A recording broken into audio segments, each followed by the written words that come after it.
बात एक छोटे से गांव की है। उस गांव का नाम था मुगलपुर। उस गांव में एक गरीब किसान रहता था। उसका नाम था कालू। उसके पास सिर्फ एक छोटा सा खेत और एक टूटी सी झोपड़ी थी। वो उस झोपड़ी में अपनी माँ के साथ 2 वक्त की रोटी का संघर्ष करता था। गांव के सब लोग उस पर हंसते और कहते, ये तो गरीब किसान है, क्या ही कर लेगा। पर कालू हर सुबह सूरज उगने से पहले उठता और अपने खेत की मिट्टी हाथ में लेकर कहता, तेरे भरोसे हूं धरती माँ, तू ही मेरी दौलत है।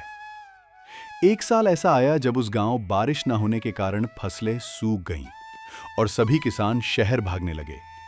लेकिन कालू ने खेत नहीं छोड़ा। उसकी माँ बोली, बेटा अब शहर चल, यहाँ कुछ नहीं बचा है। कालू बोला, माँ, शहर में सिर्फ इमारतें हैं, पर यहाँ मेरी मिट्टी और मेरी जड़ें हैं। कालू पास के गांव में जाकर सीखा कैसे कम पानी में खेती हो सकती है। कालू वापस आया, मिट्टी को खुद खोदा, गड्ढे बनाए, बीज लगाए। कुछ दिनों बाद गांव में बारिश कम हुई, पर कालू की मेहनत ज्यादा थी। कुछ महीने बाद गांव की बंजर जमीन में बस एक ही खेत हरा भरा था। वो कालू का खेत था। लोग हैरान थे।